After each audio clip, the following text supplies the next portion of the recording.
5 दशमी, दशमी जानते हो, 5 दशमी, कोई सी भी 5 दशमी आप चुन लीजिए, परंतु वो दशमी अमावस्या के पहले वाली नहीं होना चाहिए, वो पूर्णिमा के पहले वाली दशमी। 5 कोई सी भी दशमी पर शमी के वृक्ष के नीचे जाइए, घी का दीपक लगाइए, शुद्ध जल तांबे के पात्र में लेकर जाकर अर्पित करिए। पहले दीप जलाना, उसके बाद शमी के पौधे में जल डालना और पौधे उस वृक्ष के नीचे बैठकर जल चढ़ाकर वहीं पर एक चावल का दाना समर्पित कर कर बाबा से प्रार्थना करना कि बाबा मुझे बहुत कष्ट है, ये मेरा एक तकलीफ मुझे दे रहा है, बस आप मेरी तकलीफ को दूर करना। शिव की ऐसी कृपा होगी। 5 शमी पूजन, जब विजय दशमी के भाव से दशमी आपके यहाँ पर भी पूजन होती है, विजयदशमी पे हमारे यहाँ शमी के पत्र की बड़ी पूजन का महत्व है। 5 दशमी 5 शमी पूजन कर ली जाती है तो जो भी आपका द्रोही होता है वो आपसे दूर हो जाता है या आपसे स्नेह कर कर आपके करीब आ जाता है। ये शमी पूजन वृक्ष योनि के अंतिम योनि का पूजन। सारे वृक्षों पर पत्थर पड़ जाते हैं पर शमी के पौधे पर पत्थर किस लिए हम मारेंगे? कौन मारेगा? उसमें तो कांटे लगे रहते हैं, कौन मारेगा उसको? क्या कांटा झड़ाएगा पत्थर मारकर? नहीं। हम तो यहां तक कहेंगे कि शमी की आराधना साधना आपके द्रोहियों को, दुश्मनों को भी दूर कर देती। और मेरी जीजियों, मेरे जीजाओं, मेरी बेटियों, बेटाओं, मेरी माताओं, मेरे बुजुर्ग माता पिता स्मरण करें, जब जब यदि आपका हृदय दुखे, मन दुखे, तो एक शमी की पत्ती को शंकर के शिवलिंग पर जरूर चढ़ाएं, सारे दुख अपने आप समाप्त होना प्रारंभ। शमी का तो कोई कहे क्या वृक्षों में, पौधों में, पत्तियों में भी क्या, ये वृक्षों के अंदर भी क्या जीव होता है? क्या इसमें भी प्राण होते हैं? होते हैं, इसमें भी प्राण। ये भी ऑक्सीजन लेना छोड़ना सब कार्य इनका चालू है, ये भी जीवित है। जल नहीं मिलेगा मर जाएंगे। जल गया। श्रावण के पवित्र अवसर पर भगवान देवाधिदेव महादेव की करुणा से, कृपा से, उनकी उदारता से और अपने पूर्वजों के आशीर्वाद से ये पवित्र शिव महापुराण कथा के यजमान पद ग्रहण किया है। आप सब भी आस्था चैनल के जितने श्रोता भाई बहन हैं, फेसबुक यूट्यूब पर जो कथा सुनने वाले हैं, ये सभी शिव कृपा से, भगवान शंकर की करुणा से और यहाँ बैठे सभी श्रोता भाई बहन कहीं ना कहीं शिव की उदारता से ये पवित्र कथा का लाभ लेने के लिए विराजमान है। जितना जजमान के ऊपर प्रभु की कृपा है, पूर्वजों का आशीर्वाद है, उतना ही आपके ऊपर भी प्रभु की कृपा और पूर्वजों का आशीर्वाद है, जो इस पवित्र कथा का लाभ आप ले रहे हैं। आज विराम दिवस है कथा का। 5 दिवसीय कथा जो 2 तारीख से 6 तारीख तक आयोजित की गई, आज विराम की ओर जाएगी। कहीं ना कहीं भगवान शंकर की अविरल भक्ति और मुक्ति का साधन शिव तत्व है। कहते हैं अगर एक क्षण, ये तो 5 दिन है,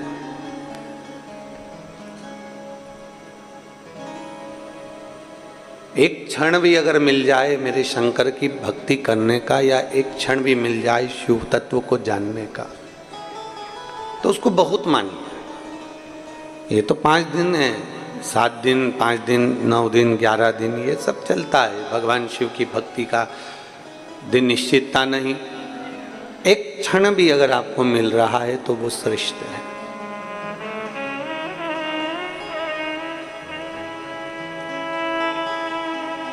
कहते हैं कभी कभी आप जिस कंपनी में काम करते हैं, आप जिस एजेंसी को लेते हैं, जिस कंपनी में काम करते हैं, या जिस कार्य को अच्छी लगनता से करते हैं, तो एजेंसी वाले, कंपनी वाले आपको कहीं घूमने के लिए भेजते हैं। पता है आप लोगों को? और बोलो तो जम के, पता है ना? अगर एजेंसी है आपके पास में या कोई कंपनी में आप नौकरी कर रहे हैं, सर्विस कर रहे हैं और बहुत अच्छी सर्विस, बहुत अच्छी नौकरी, बहुत अच्छे तरह से आप अपनी एजेंसी को संभाल रहे हैं, तो कंपनी वाले आपको कहीं ना कहीं टूर पर भेजते हैं। उसमें किराया आपका नहीं रहता। किराया किसका? जम के बोलो, कंपनी वाले का। रुकना किसका? कंपनी वाले का। भोजन किसका? कंपनी वाले का। सब कुछ कंपनी वाले का रहता है। आपको तो केवल एंजॉय करो, आनंद करो और घूम फिर कर वापिस अपने घर पर आ जाओ। एक बात अपने अंदर उतार कर रखना, जब कंपनी वाले खुश होते हैं तो आपको घूमने के लिए भेजते हैं, कहीं विदेश भेजते हैं, कहीं अन्य जगह भेजते हैं। एजेंसी वाले खुश होते हैं तो आपको कहीं भेजते हैं, और शंकर भगवान जब खुश होते हैं तो शिव महापुराण में भेजते हैं। इतना स्मरण। शिव प्रसन्न हुए तो आप शिव पुराण तक पहुंचे। शंकर भगवान प्रसन्न हुए, मेरे ओघड़दानी शिव प्रसन्न हुए तो आप शिव महापुराण की कथा में बैठे हो। शिव प्रसन्न हुए तो आप कहीं आस्था चैनल पर, कहीं फेसबुक यूट्यूब पर शिव तत्व, शिव पुराण सुन रहे हो। 72 वर्ष में पढ़ने वाला ये श्रावण का महीना जो सोमवार से प्रारंभ होकर सोमवार को विराम ले रहा है, और कितने भाग्यशाली हैं आप और हम सब कि उस श्रावण के महीने में भगवान देवाधिदेव महादेव की कृपा से आप और हम कथा का रसतत्व ग्रहण कर रहे हैं। यह मानकर चलो कि जैसे कंपनी प्रसन्न होती है तो आपको कहीं ना कहीं टूर पर भेजती है, कहीं ना कहीं एजेंसी वाले आपको भेज देते हैं और पूरी व्यवस्था वो करते हैं, वैसे ही मेरे भोलेनाथ जी ने आपके लिए ये पैकेज तैयार करा था 5 दिन का। ये उसकी कृपा से हुआ। उसने आपको यहाँ भेजा। कितना पूरा राजनांदगांव कथा को सुन रहा है। एक भी ऐसी दुकान नहीं और एक भी ऐसा घर नहीं कि छत्तीसगढ़ के राजनांदगांव में कथा नहीं चल रही। हर जगह पर कथा चल रही है और सबके मैसेज आ रहे हैं, और सब ने, राजनांदगांव वासियों ने, सब ने इस छत्तीसगढ़ की पवित्र भूमि से राजनांदगांव के एक एक व्यक्ति ने मैसेज किया है कि गुरुदेव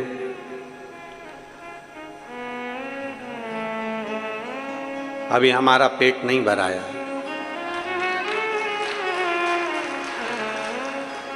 ये कथा एक बंद हॉल में हो गई, वो भी ऑनलाइन आपको करना था, और सही माने तो प्रशासन को धन्यवाद दो जो तुम इतने भी आ गए,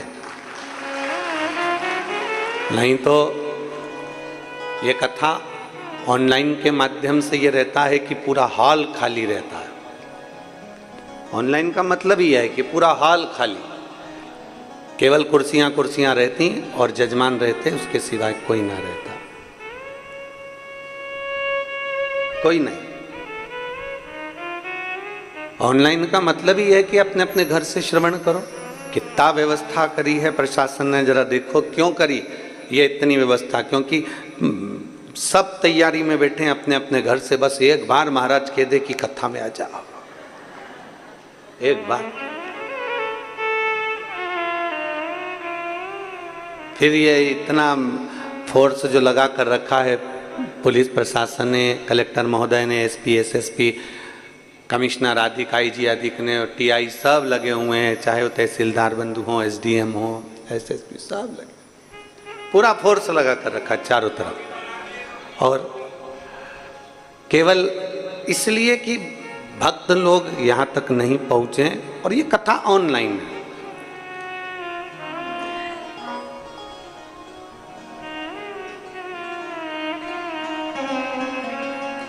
और यदि इस पूरे हॉल का कोई फोटो डाले कि भाई कथा में कोई नहीं आया, तो सबसे ज़्यादा प्रसन्नता राजनांदगांव वालों को होना चाहिए कि सीहोर वाले गुरुजी का कहना पूरे गांव ने माना, पूरे गांव ने कहना माना, ये प्रसन्नता होना।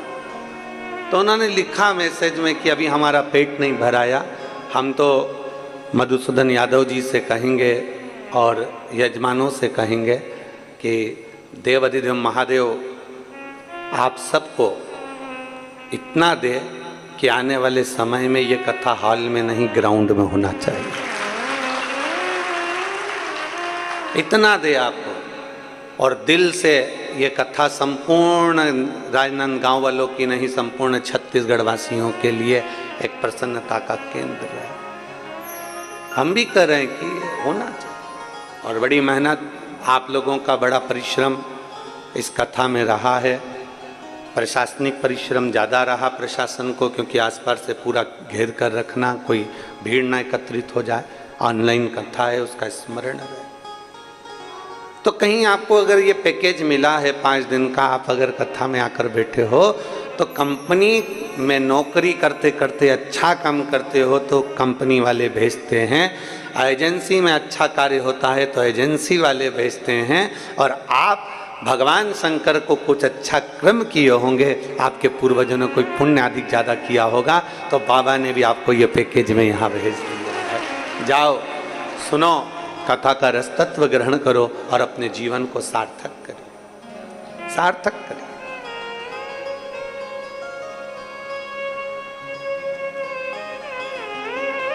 तेल कंपनी वाले, जब तेल कहां से निकलता है? पृथ्वी से।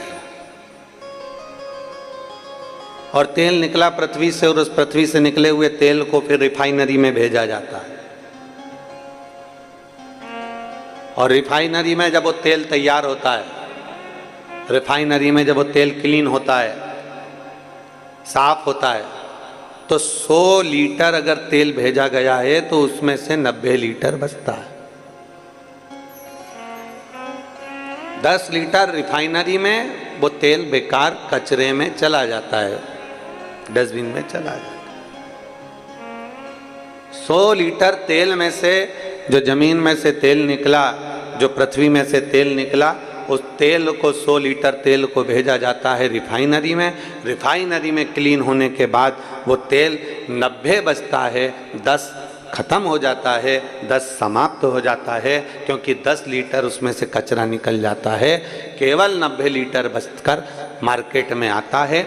उसी तरह जैसे पृथ्वी में से तेल निकला, उसको रिफाइनरी में भेजा, रिफाइनरी में भेजकर 10 हट गए, तब केवल 90 बचे, 90 लीटर तेल बचा। उसी तरह हम भी जैसे पृथ्वी से तेल निकलता है, हम भी अपनी माता के गर्भ से निकलते हैं और शिव महापुराण की रिफाइनरी में जाकर क्लीन होने का प्रयास करते हैं।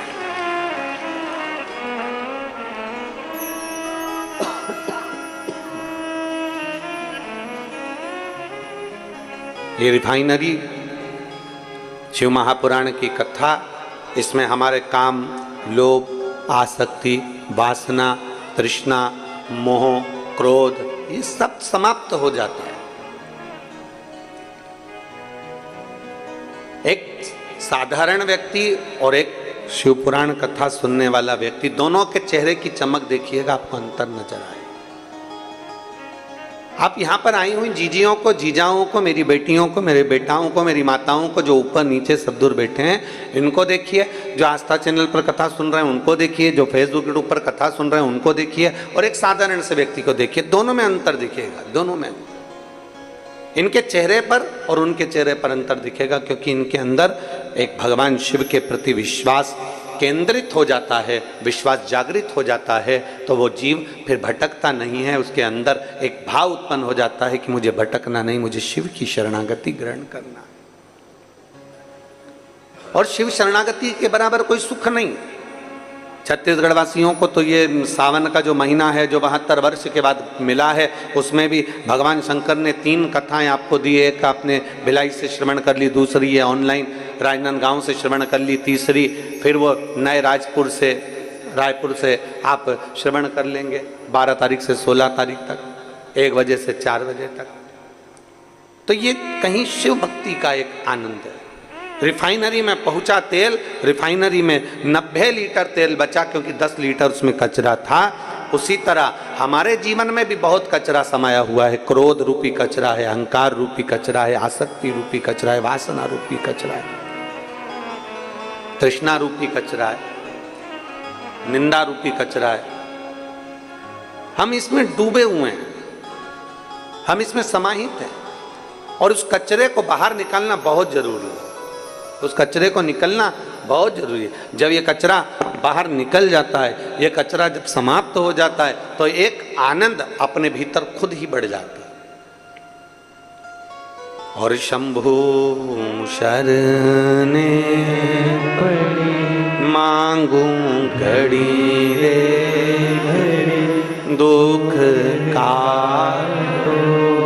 दया करीन दर्शन ओ शंभु शरणे मांगू घड़ी रे दुख काटो दया करीन दर्शन।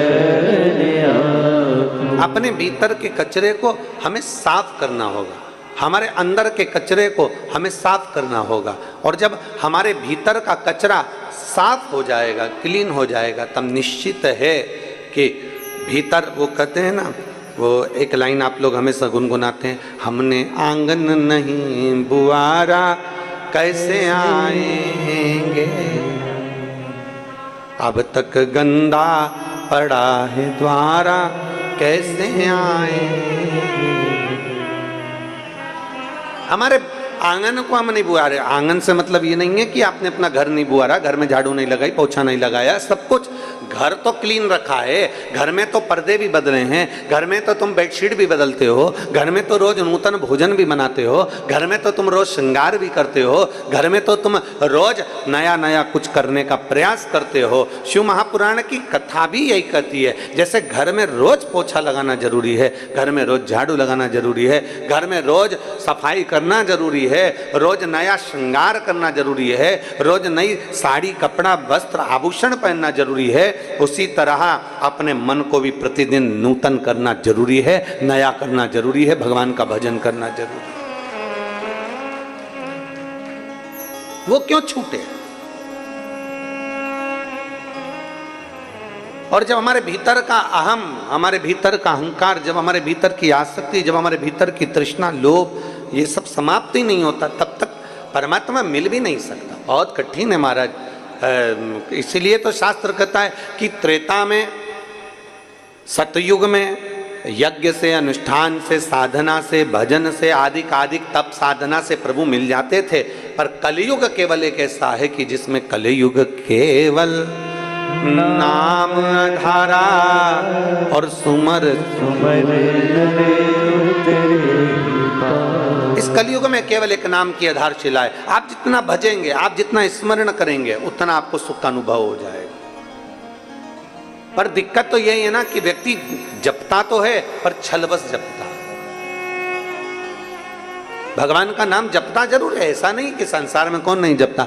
आप पूरे जाकर देखो, बड़े बड़े तीर्थों में देखिए, बड़े बड़े नदियों के तट पर देखिए, बड़ी बड़ी नदियाँ, तालाब, सरोवर, कुंड, बावड़ी, मंदिर, देवालय, शिवालय, और आपके नगर में भी जाकर देखिए, सारा भरा पड़ा है। लोग बहुत प्रेम से भगवान का नाम जप रहे हैं। कोई भगवान का राम नाम जप रहा है, कोई कृष्ण नाम जप रहा है, कोई शिव नाम जप रहा है, कोई देवी का नाम जप रहा है, उसकी मर्जी पड़े वो जप रहा है जिस भाव से उसको जप।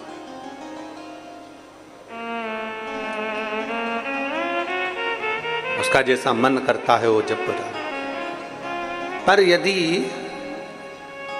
100 लोग उठाए जाएं और 100 लोग उठाने के बाद अगर उनमें से छांटा जाए कि इनमें से सही भजन कितने करें,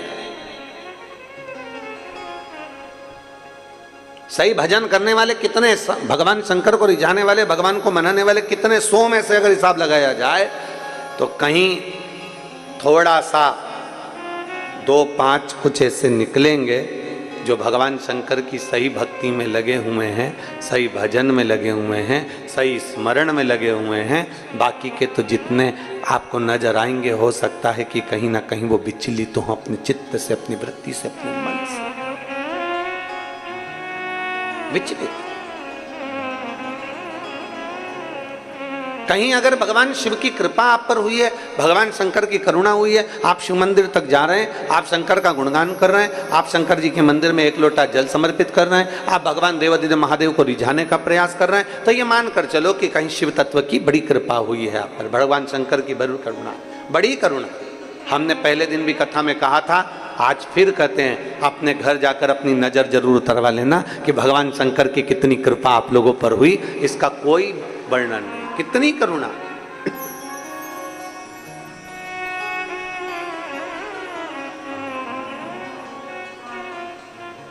और मैंने तेरे ही भरोसे बाबा, तेरे ही भरोसे हवा बिच उड़ती जागी बाबा, डोर तो छड़ीना में कटी जागी, भोले मैं तेरी पतंग, शंभो मैं तेरी पतंग। हम शिव की शरणागति कितनी ग्रहण करें।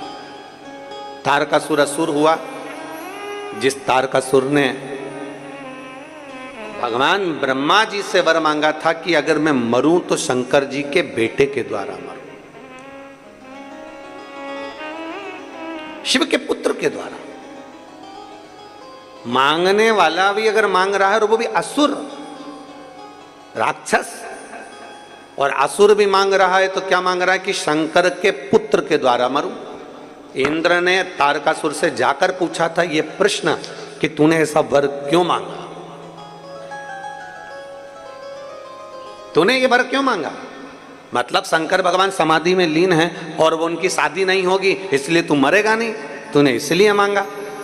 शंकर भगवान विवाह नहीं करेंगे और उनका औलाद नहीं होगी, तूने इसलिए मांगा। तारकासुर कहता है, रे इंद्र तू मुझे समझ नहीं पाएगा, तू मुझे जान नहीं पाएगा।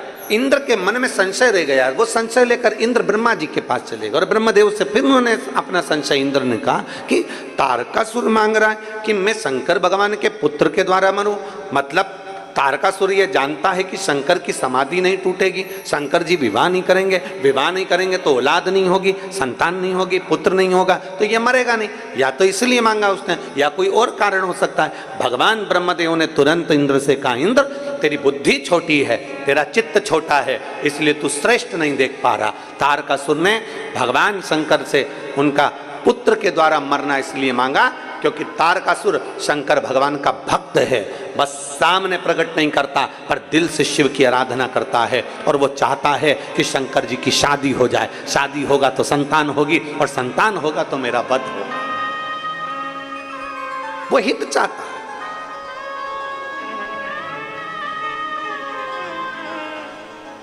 अब दुनिया के लोग उसको आहित समझे। आपसे पूछें, बच्चा बहुत छोटा सा रहता है, बहुत छोटा सा, जन्म लिए बच्चे को 2 दिन में, 5 दिन में, 7 दिन में, 3 महीने में, 1.5 महीने में, 1 महीने में, 15 दिन में, 20 दिन में उसको इंजेक्शन लगता है, उसको टीका लगता है।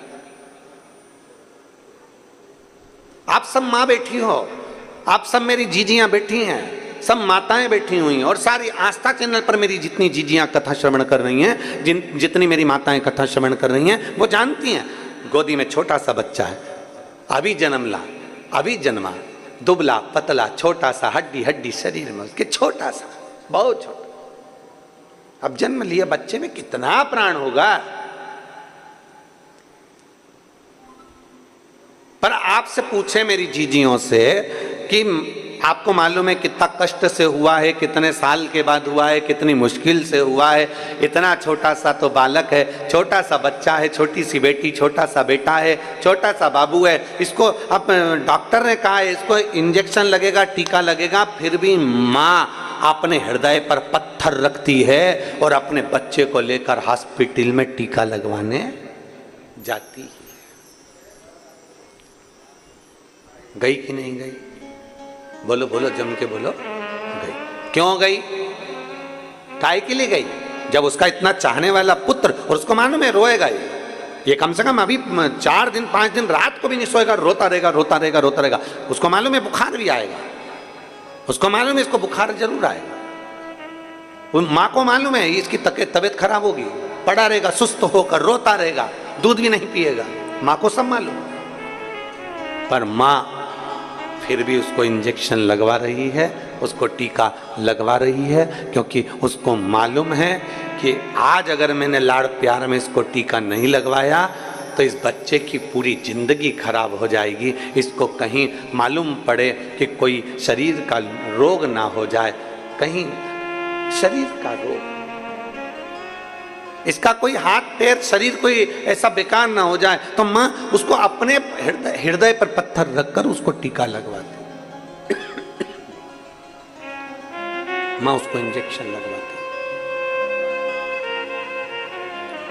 उसको मालूम है कि ये इसको कहीं ना कहीं इसको तकलीफ होगी, उसको मालूम है कि कहीं ना कहीं इसको कष्ट होगा, उसको मालूम है कहीं ना कहीं ये रोएगा, बुखार भी आएगा, शरीर में कष्ट भी होगा, फिर भी माँ उसको लेकर जाती है, टीका लगवाती है।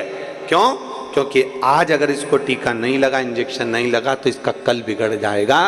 उसी तरह संसार का हर व्यक्ति एक विचार, एक चित्त अपने मन में लेकर आए कि हमें 1 मिनट के लिए, 2 मिनट के लिए शिवालय जाना है, 1 लोटा जल चढ़ाना है।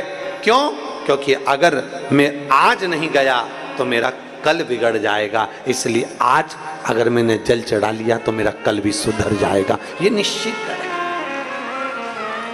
कल सुधरेगा मेरा। एक माँ ने पत्र लिखा है,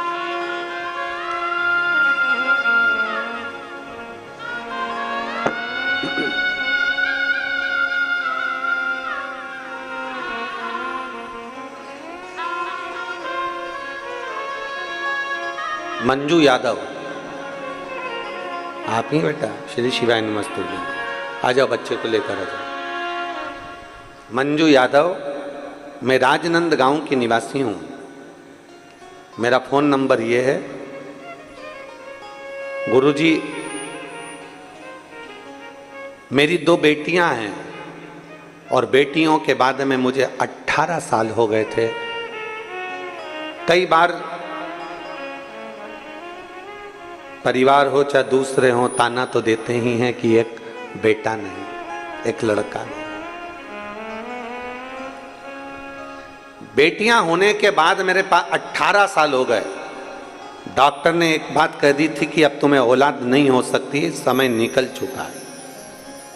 हम 2 बेटियां होने के बाद भी डॉक्टर से बार बार मिलते रहे, पर डॉक्टरों ने कह दिया था कि तुम्हारे यहाँ संतान नहीं हो सकती। 18 साल निकल गए 2 बेटियों के बाद, और 2 बेटियां होने के बाद में जब 18 वर्ष निकल गए तब भी मेरे घर में कोई संतान का सुख नहीं, और लोगों के शब्द बेटियां हैं, कौन देखेगा, कौन संभालेगा, कौन करेगा। तब हम बाबा की कृपा से, गुरुदेव, सावन की शिवरात्रि के समय पर हम 2022 में सीहोर पहुंच गए और बाबा को हमने वहाँ कावड़ चढ़ाई। कावड़ चढ़ाकर बाबा से विनय करा, कंकर शंकर पूजन करा, और वहाँ से आने के बाद में हम भगवान शंकर को 1 लोटा जल चढ़ाना प्रारंभ कर दिया। बाबा के रुद्राक्ष का जल पीते, शिव जी को जल चढ़ाते, सफेद आंकड़े की जड़ का प्रयोग करते। कहीं ना कहीं रजो धर्म ना होने के कारणवश भी संतान नहीं हो पाती, पर शिव तो शिव है, उसके आगे सब छोटा है। गुरुदेव, बाबा का मैं क्या गुणगान करूं गुरुदेव। 18 वर्ष के बाद भी मेरे बाबा ने मेरी झोली भर दी, और 28 मई 2023 को मेरे घर में पुत्र रत्न की प्राप्ति हुई। मैं बाबा को धन्यवाद देता हूं। एक शिव की आराधना का फल क्या है? आ जाओ बेटा।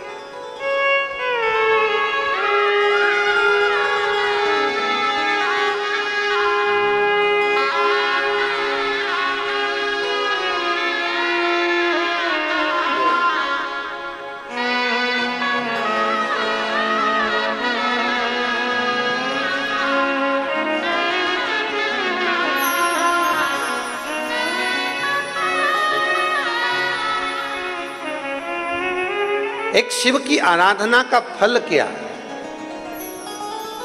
एक शिव उपासना का फल क्या। इसने लिखा है दीजी ने,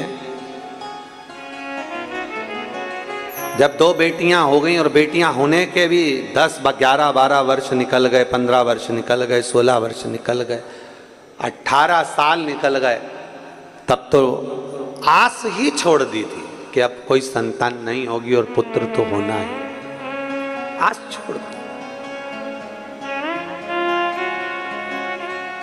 पर तेरी कृपा बिना न हिले एक भी अणु, लेते हैं श्वास तेरी कृपा से तनो तनो। बखान क्या करूं मैं राखों के ढेर का, चपटी भगोत में खजाना कुबेर का।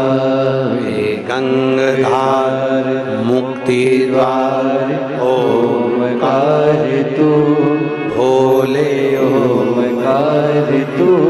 आयो शरण तिहार शंभु तार तार तू। हम उसके भरोसे जब हो जाते, आश्रित, उसके भरोसे जब हो जाते, वो संभाल। संसार के भरोसे रहोगे तो वो कभी संसार वाले आपको नहीं संभालेंगे, संसार वाले तो ठोकर ही देंगे। इस बेटी ने लिखा कि कई लोग यही कहते थे, बेटा नहीं है, बेटियां अपने घर चली जाएगी, कौन संभालेगा। ऐसा नहीं है, आपकी सोच गड़बड़ है, आपके विचार गड़बड़ है, आपकी सोच गड़बड़ है। जो सोचते हैं कि बेटियां अपने घर चली जाएगी, कौन संभालेगा।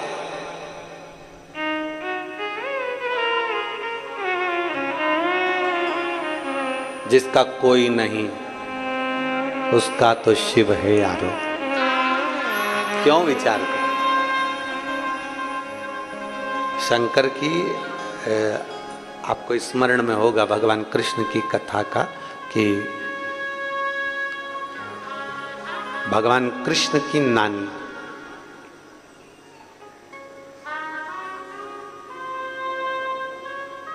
भगवान कृष्ण की नानी यशोदा जी की मां,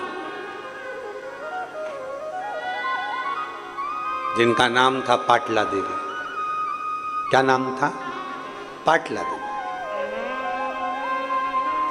यशोदा जी की जितनी बहन थी सबके घर में औलाद थी, बस यशोदा जी की यहाँ नहीं थी।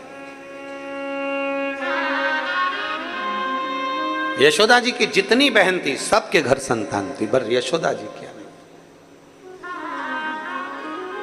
अवस्था भी हो गई थी यशोदा जी की बहुत, पर पाटला देवी के मन में बहुत खलबली मचती थी, मेरी एक बेटी और उसके घर औलाद।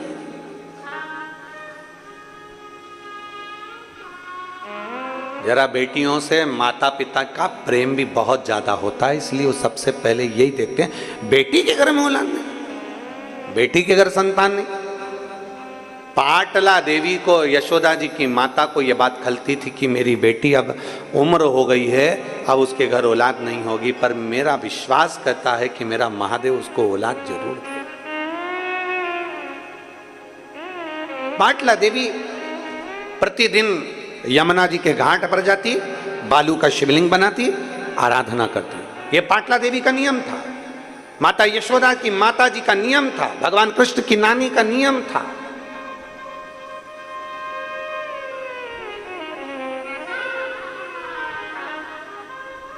यमुना जी के घाट पर जाती और बनाती शिवलिंग, पार्थिव शिवलिंग का पूजन करती, आराधना करती, चाकरी करती।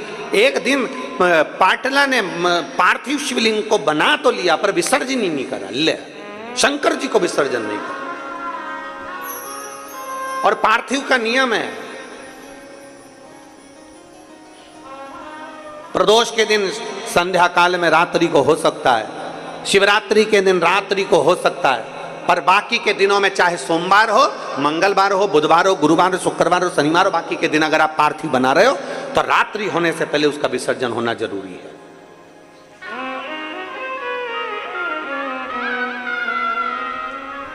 रात्रि होने से पहले उसका विसर्जन होना जरूरी है। और शिवलिंग पार्थिव का मतलब ये होता है कि पार्थिव लिंग बनाना, पार्थिव शिवलिंग बनाना, उसका चेहरा नहीं बनाया जाता। पार्थिव में कभी भी आंख, नाक, मुख ये कुछ नहीं बनाया जाता। पार्थिव मतलब पार्थिव, शिवलिंग मतलब शिवलिंग।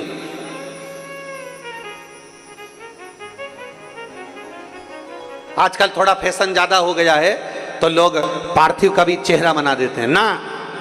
पार्थिव मतलब पार्थिव, शिवलिंग मतलब शिवलिंग।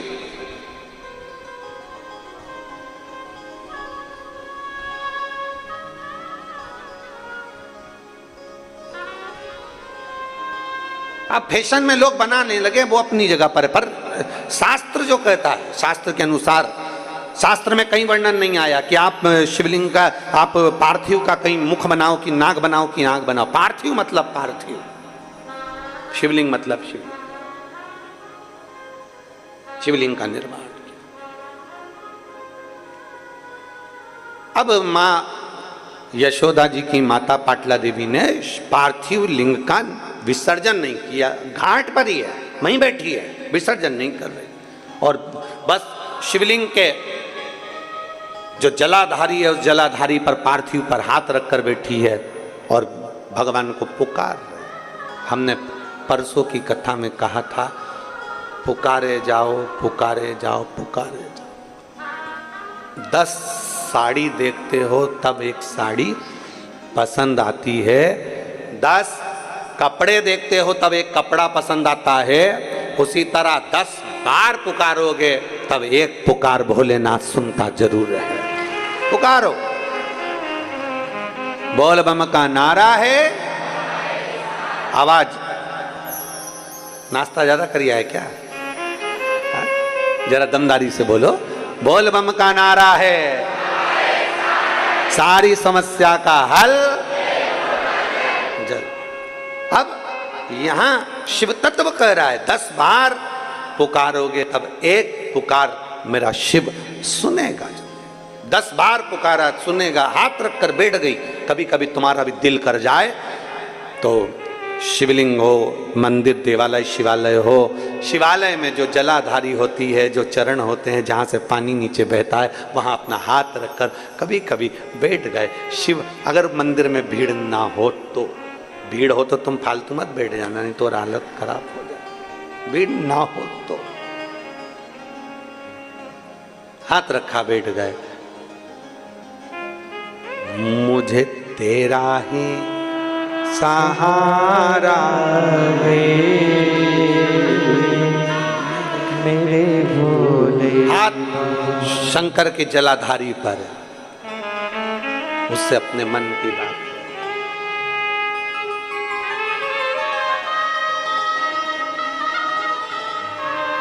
मैंने तुम्हें ही पुकारा है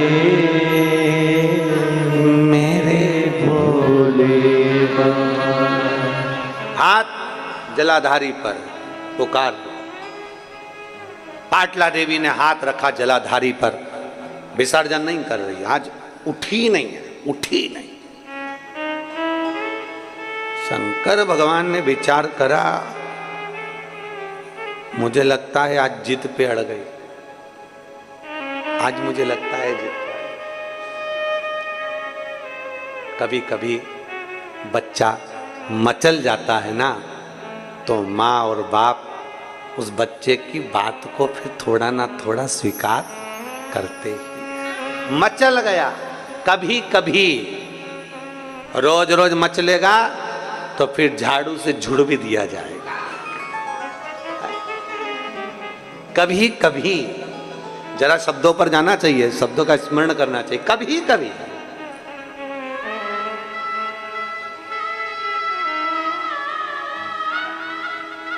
अब भगवान कृष्ण की नानी पाटला देवी हाथ रखकर बैठ गई, हिलती नहीं, बैठी वहीं पर, पुकार रही, नमः शिवाय, नमः शिवाय, नमः शिवाय, श्री शिवाय नमस्तुभ्यम पुकार रही। बाबा ने सोचा ये आज हिलने वाली नहीं है। शंकर भगवान एक बूढ़े का रूप लेकर पाटला देवी के पास में पहुंच गए। बुजुर्ग का, बूढ़े का, एक बूढ़े का रूप लेकर, बहुत बुजुर्ग का, बहुत बुजुर्ग।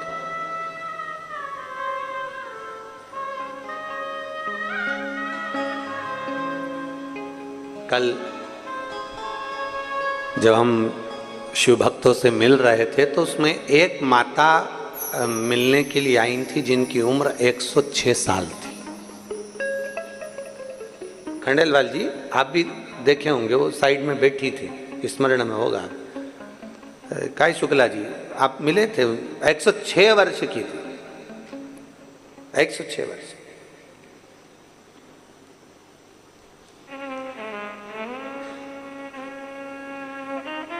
जब उनसे मिले और वो देख रही थी तो उनकी आंख में आंसू आ रहे थे। तो उनके पास में जो खड़ी थी वो बोल रही थी, हमारी माता जी आपको सुनती हैं और श्रवण करती हैं और उनकी बहुत इच्छा थी कि एक बार आपसे मिले। हो सकता है भोलेनाथ जी ने उनके लिए आपको यहां बुलाया। 106 वर्ष।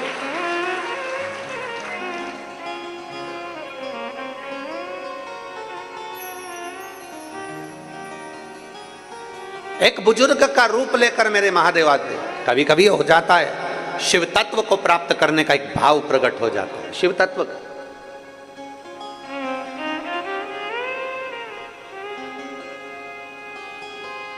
अब मेरे भोलेनाथ बूढ़े का रूप लेकर पहुंच गए पाटला देवी के पास में। ओ पाटला, पाटला ने सोचा मेरी जैसी बुढ़िया को कौन आवाज दे रहा है। मेरे पति बुलाते थे तो यशोदा की मां कहते थे, आज मेरा नाम पाटला। अच्छा, बुलाने का भी एक तरीका होता है। पति पत्नी को बुलाता है तो बड़ा विचित्र ढंग से बुलाता है और पत्नी पति को बुलाती है तो बड़े विचित्र ढंग से बुलाती है। कभी कभी नाम का बड़ा अंतर हो जाता है।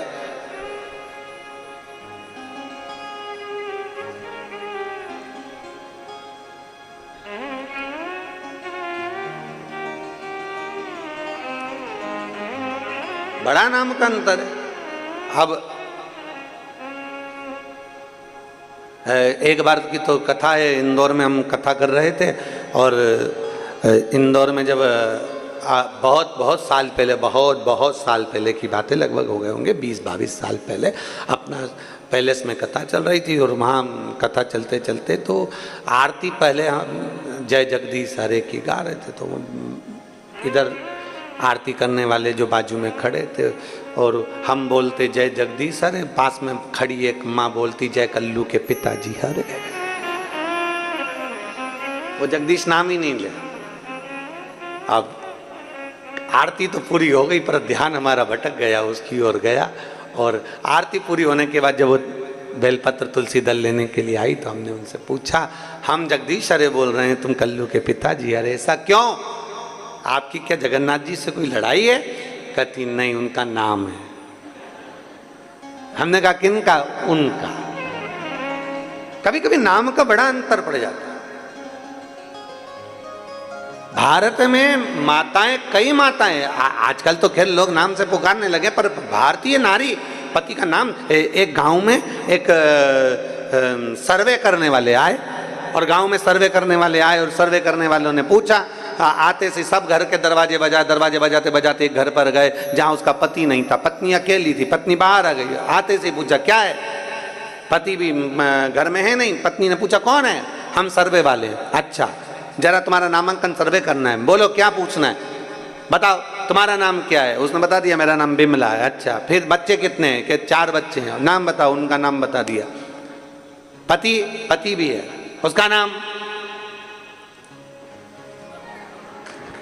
अब सर्वे वाले बोले नाम बताओ, बताती नहीं, शर्माने लगी, बोली नहीं। सर्वे वाले बोले हम डबल से नहीं आ सकते, अपने पति का नाम बताओ। घर में बच्चे नहीं, स्कूल गए, कौन से पूछे, क्या करे? नेम प्लेट भी नहीं लगी। अब करे तो करे क्या, बताओ अपने पति का नाम। उसने कहा देखो मैं बताऊंगी पर तुम समझ जाओगे क्या। हाँ समझ जाएंगे, बता। तो क्या 3 गंजी और 3 गंजी कितनी हो गई? 3 गंजी और 3 गंजी कितनी हो गई? सर्वे वालों ने कहा 3 गंजी 3 गंजी। हाँ 3 गंजी 3 गंजी तो 6 गंजी, मतलब 6 गंजी। 3 गंजी 3 गंजी मतलब 6 गंजी। अच्छा, पति का नाम छगन जी है। पत्नी फिर शर्मा के इशारा करी, हाँ जी। नाम कैसे बोल? आज पाटला देवी को लगा कि पाटला नाम बोला, ये बड़ा विचित्र, मतलब इतना पाटला नाम बोलने के लिए सामर्थ्यता चाहिए। कौन बोल दिया, किसने पुकारा है? शिव जी आवाज लगाए वृद्ध के रूप में, पाटला, ओ पाटला। पाटला ने जो पलट कर देखा कोई बुजुर्ग है। पाटला को गुस्सा आया। पाटला ने सोचा, माता पाटला ने विचार किया, बताओ मैं अच्छी खासी शंकर जी से प्रार्थना कर रही थी और ये बुढ़ा यहाँ बुजुर्ग यहाँ आ गया, और मेरे पूजन करने में तो मेरा पति भी मुझे नहीं उठने देता, बोलता ही नहीं। उसको मालूम है पति को भी कि उठने वाली तो है ही नहीं, तो पहले ही चाय बनवा लो, दूध बनवा लो, जो करना पहले। अगर यह पूजन में बैठ गई तो नहीं उठे। और कई माताओं की आदत रहती है, पूजन में अगर बैठी हैं और अगर कहीं बहू बेटा पोता पति जो भी कोई है वो अगर कुछ थोड़ा बहुत भी छेड़ देना तो इसको बड़ा गुस्सा आता, बड़ा क्रोध। पर क्रोध नहीं करना चाहिए। पर पाटला मेरे को पुकारा, कौन पुकार रहा है? जो पलट कर देखा एक बुजुर्ग थे, डंडा टेकते टेकते आ रहे थे। पाटला ने पूछ लिया, बाबा क्या चाहते हो? बाबा कहते हैं बहुत भूख लगी है, बहुत बहुत। बाबा भूख? हाँ बहुत तेज भूख लग रही है। हाँ ठीक है बाबा। पाटला उठी, शंकर भगवान को जो नैवेद्य लगाया था वो पाटला ने शिव जी के सम्मुख में दे दिया। शंकर भगवान ने कहा, पाटला तेरी बेटी यशोदा से कहना सावन के महीने की जो श्रावणी आए, सावन के महीने की जो पूर्णिमा आए, सावन के महीने की जब श्रावणी आए, श्रावण की उस श्रावणी के दिन यशोदा अगर प्रेम से संत साधु जन को, गुरु जन को अगर भोजन कराएगी तो उसके घर में औलाद जरूर आएगी। कहो यशोदा से। श्रावणी पर? हाँ सावन का महीना था। पाटला ने तुरंत पत्र लिखा, पत्र लेकर दूत को भेजा। दूत जाकर यशोदा जी के पास पहुंचे। यशोदा जी के हाथ में पत्र दिया कि पाटला देवी ने पत्र भेजा है। मेरी माँ ने पत्र भेजा है? हाँ क्या लिखा है कि श्रावण के महीने में अगर तुम किसी संत साधु ब्राह्मण गुरुजन को भोजन कराओगी तो तुम्हारे घर में औलाद जरूर आएगी। सुना पाटला देवी ने जैसे ही पत्र भेजा, यशोदा जी ने स्वीकार कर नंद बाबा से कहा, जाओ आज ब्राह्मणों को निमंत्रण देकर आओ। श्रावणी का दिन था, सारे ब्राह्मण संत साधुओं को निमंत्रण दे दिया गया। यशोदा जी क्या खीर मालपुआ बन गया। खीर मालपुआ बनकर तैयार हुआ। भोजन परोसने की तैयारी हुई। यशोदा जी भोजन परोस रहे थे, नंद बाबा भोजन परोस रहे थे और यशोदा मैया भी भोजन परोसने के लिए आई। तो इतना लंबा पल्लू यशोदा जी डालकर, हाथ में चुड़ला, कमर करधनिया, पांव पैजनिया, यशोदा जी इतना गहरा पल्लू ऊपर से लेकर नीचे तक पल्लू कर कर खीर परोसने के लिए आ गए। अब मालपुआ परोस रहे थे नंद बाबा और खीर परोस रही यशोदा मैया। खीर परोस रही यशोदा जी।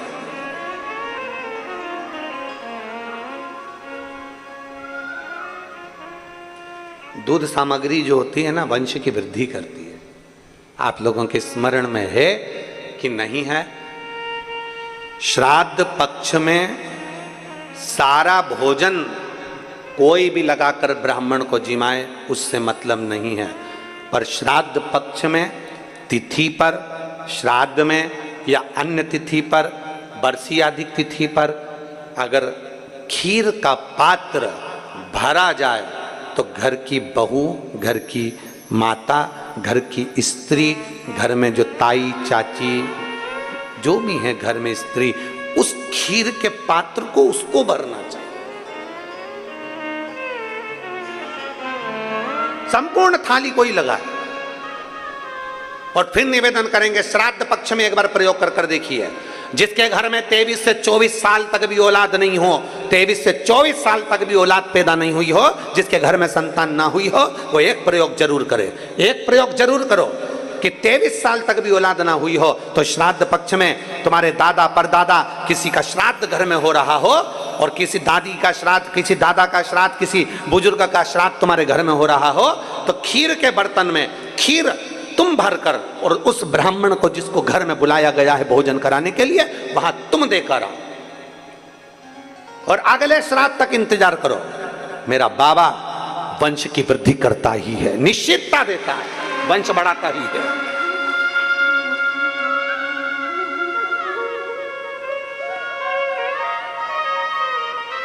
तीन तिथियां हैं, तीन तिथियां जिसमें महादेव को दूध जरूर चढ़ाना चाहिए। 3 तिथियां, और दूध कौन सा? हर कोई सा दूध नहीं, गौ माता का दूध लेकर, भले 1 चम्मच, हम ये नहीं कहेंगे कि तुम गौ माता का दूध नहीं मिले तो तुम 1 चम्मच दूध भी हो, छोटा सा 2 बूंद दूध भी हो, पर गौ माता का, गौ सेवा में लीन होने वाले 1 बूंद भी हो लिया, भले चम्मच भर हो, 2 बूंद का हो। 3 तिथियां हैं, पहला प्रदोष, दूसरी शिवरात्रि, और तीसरे नंबर पर आती है सोमवार की अष्टमी। ये 3 तिथियां ऐसी हैं जिसमें 2 बूंद भी दूध अगर हम शंकर भगवान को समर्पित करते हैं तो अपना घर बच्चों की किलकारियों से कम नहीं होता, वो भराता ही है, वंश बढ़ता ही है। वंश बढ़ाने का एक सर्वश्रेष्ठ तरीका, जाओ और क्यों ना दे महादेव एक पत्र।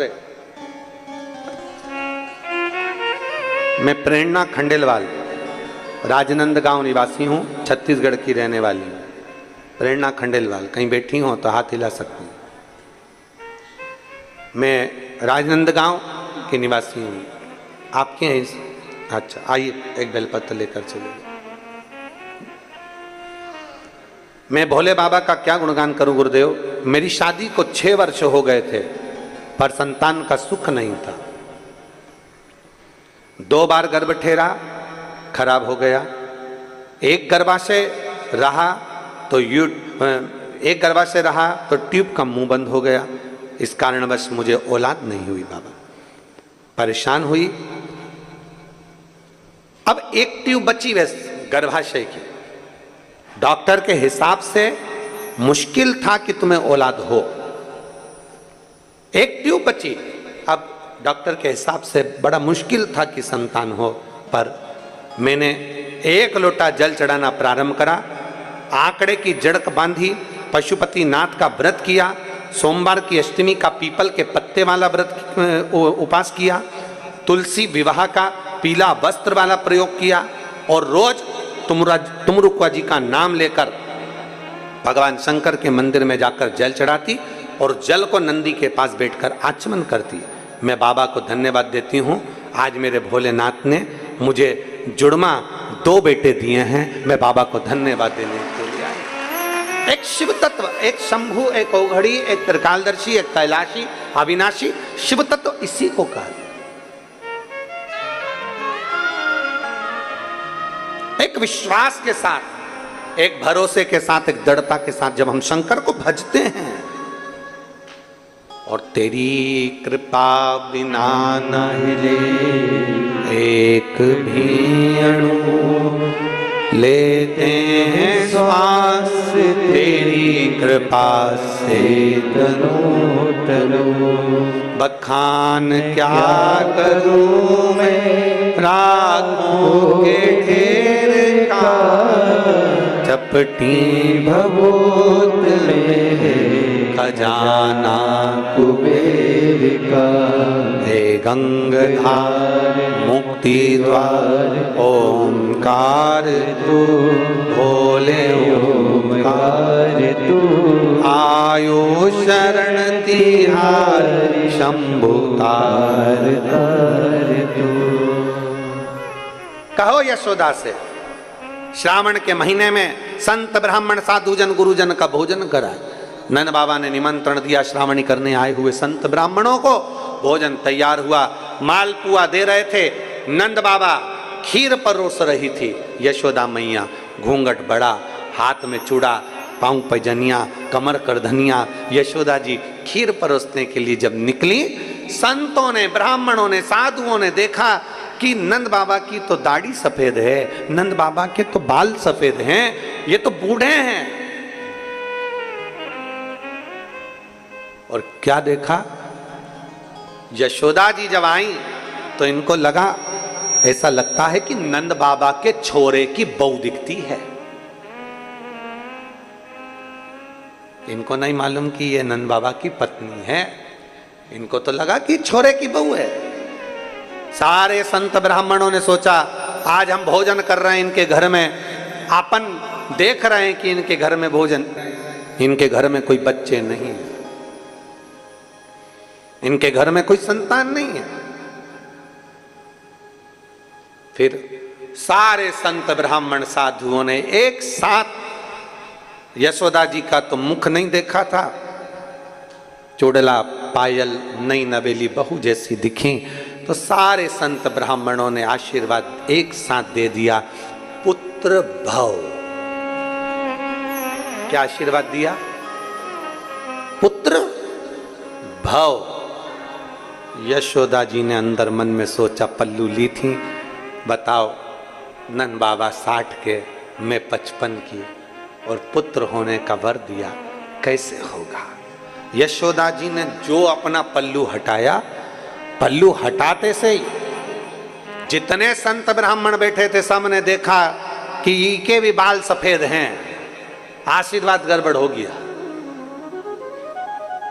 नंद बाबा बोले, बाबा मैं 60 का, ये 55 की, कहाँ बच्चा होगा। संत कहते हैं श्रावण के महीने में अगर तुमने भोजन कराया है तो वो वचन कभी झूठा नहीं हो सकता। तुम्हारे यहाँ बेटा आएगा, चाहे वो कहीं से भी आए, पर बेटा जरूर आएगा। कहीं से भी आए, बेटा जरूर आए। और चमत्कार सा हो गया लोगों, हो गई बात निराली। रात ही रात में नंद बाबा की दाढ़ी हो गई काली। और ना जाने किस ऋषि मुनि ने धागा हाथ लपेटा कि नंद घर अनहोनी हो गई, बेटी हो गया बेटा। हुई थी बेटी, पर वचन दिया है, झूठा कैसे हो सकता है, हो गया बेटा। एक पार्थिव लिंग का निर्माण, पूजन, भजन, अर्चना, जो मांगो वो मिलता, कैसे प्राप्त ना हो।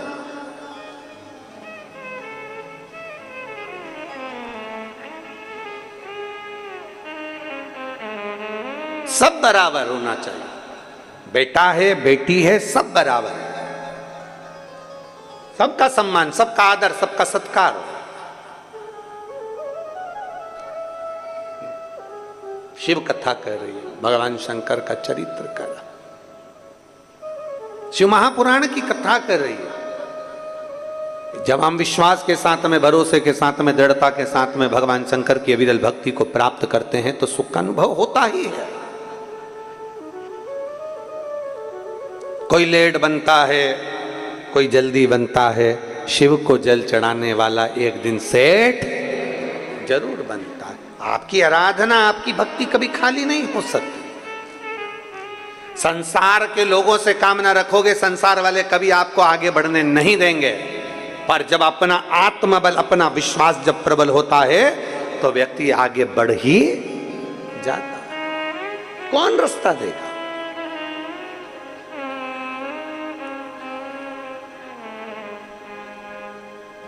गाड़ी चलाते हो? अरे बोलो तो जम के। चलाते हो? बाजार में जाते हो?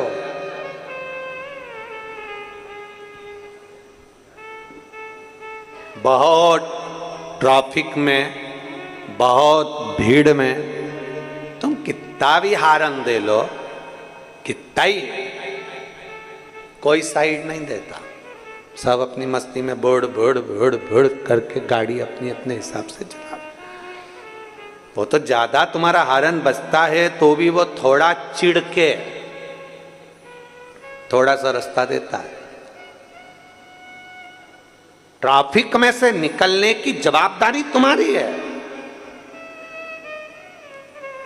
ट्रैफिक में से निकलने की जवाबदारी तुम्हारी कि तुम कैसे निकलोगे, कैसे अपनी गाड़ी टर्न मारोगे, कैसे बाहर निकलोगे, ये तुम्हारे ऊपर निर्भर करता है।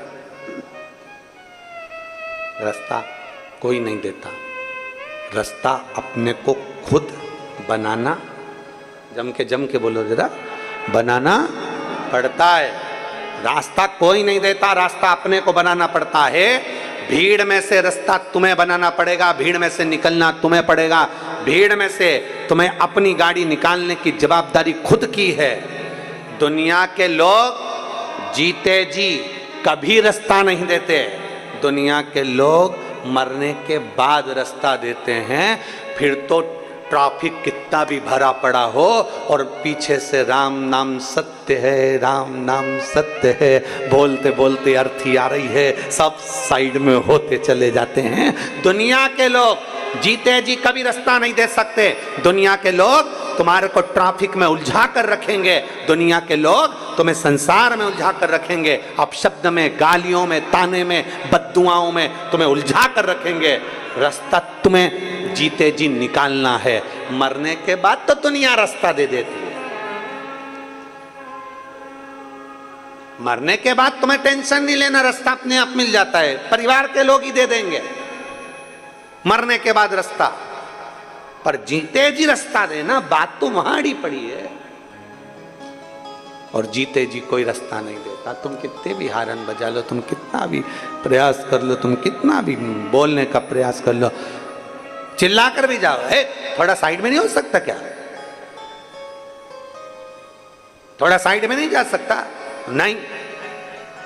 कितनी हारन बज रही है, पुलिस की भी गाड़ी वाऊ वाऊ करती हुई चल रही है, एम्बुलेंस वाऊ वाऊ करती चल रही है, पर लोग रास्ता नहीं देते। बड़े मुश्किल से हारन सुना तो भी बड़ी मुश्किल से साइड होते हैं, बल्कि के अपने को रास्ता निकालना पड़ता है। इधर से कटो, उधर से कटो, निकल के चलते चले जाओ। बस यही शिव पुराण कहती है।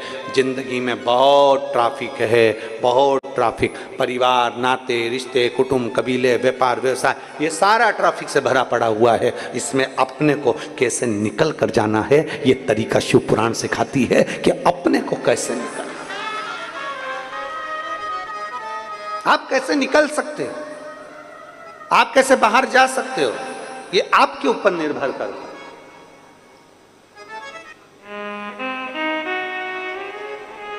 अपने को कैसे बाहर जाना है, ये अपने ऊपर निर्भर करता है। और महाराज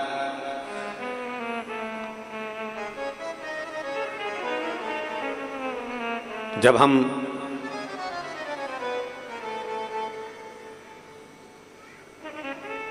शिव स्तुति में लगते हैं, तब मेरा भोलेनाथ कहीं ना कहीं हमें मार्ग देता ही है, कहीं ना कहीं मेरा ओगड़दानी मार्ग जरूर देता। वो कहते ना कि मंदिर जाती गोरा को, अरे मंदिर जाती गोरा ने त्रिपुरारी मिल गयो, मंदिर जाती गोरा को त्रिपुरारी मिल गयो, और भोला जादू करियो रे, भोला जादू करियो रे, भोला जादू करियो रे, भोला जादू करियो रे।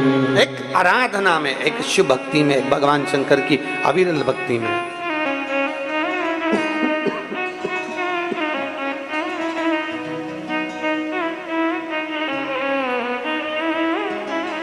शिव आराधना में एक रमना और उसको पुकारना, ये बहुत जरूरी। अरे डमरू वाले आजा तेरी याद सताए, मेरा ये भरोसा नहीं टूट न जाए। ओ डमरू वाले आजा, तेरी याद सताए, मेरा ये भरोसा कहीं टूटे न जाए। डमरू वाले आजा, तेरी याद सताए, मेरा ये भरोसा कहीं टूटे न जाए। छुपा कहाँ भोले बाबा, ओ डमरू वाले आजा, तेरी याद सताए, मेरा ये भरोसा कहीं टूट न जाए। ओ डमरू वाले आजा, तेरी याद सताए, मेरा ये भरोसा कहीं टूट न जाए। अरे भाव दोनों हाथों से लिया, उन दोनों बच्चों को लिया।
यही दो बच्चे हैं, एक बार जोरदार ताली बजाकर स्वागत।